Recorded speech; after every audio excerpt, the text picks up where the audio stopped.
Some of you may remember the TV show Sesame Street.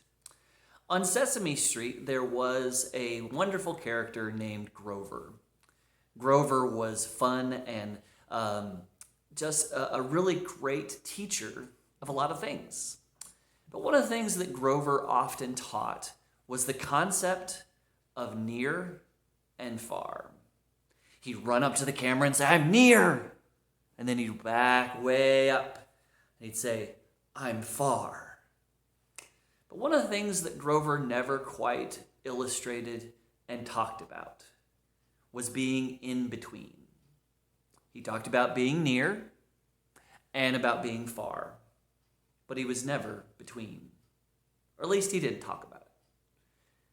But in our day and in our world, we are certainly between.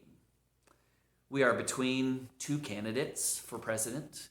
We are between two realities of pre and post-pandemic.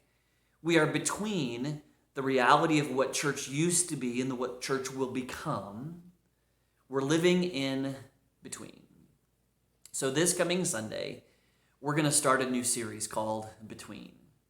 Now, during the month of November, we normally, as a church, a lot of churches, talk about stewardship. Talk about what it means to give generously to God. And certainly I had intended on doing this, but I had a conversation a few weeks ago that changed my focus, that changed my mind, changed my heart.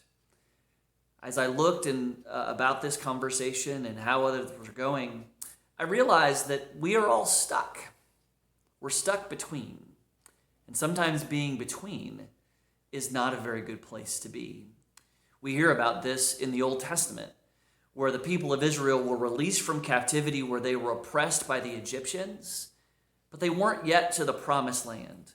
And so for 40 years, they wandered around in between what was in captivity and what would be in freedom in the promised land. The between time was tough, it was hard. The disciples in the New Testament also experienced this. Their experience was much shorter in some ways. After Jesus died on Good Friday, they were between what they thought Jesus was going to usher them into and Jesus was going to bring them to, and the reality of what they'd see on that first Easter morning when Jesus rose and met them again. But they also were between what new was in what was being created in the church. You and I also stand between divisions and between sometimes polar opposite positions on issues of the day. We live in a very difficult time. We are struggling in so many ways as a nation and as people. And as followers of Jesus, we are asked to stand between. I want to read for you and reflect on two short passages today for the devotion. The first one comes from Romans chapter 12, verses 17 and 18. It says, "Do not repay anyone evil for evil. Be careful to do what is right in the eyes of everyone. If it is possible, as far as it depends on you, live in peace with everyone." The first part of this particular chapter, this particular verse, talks about how you and I are to live differently. That we are taught, and often it is our natural reaction when someone hurts us or does evil to us, that we want to get back at them. But Romans reminds us not to pay evil for evil, because God treats us differently too. That when we disregard God's message and God's plan, God treats us with mercy and grace. And we need to treat others that way too. But at the end of this passage, it gives a really interesting advice. It says, if it is possible, as long as it matters to you, live in peace. We live in between peace and war. And sometimes it is not possible for us to be the one who would make things right, who would reconcile folks and relationships.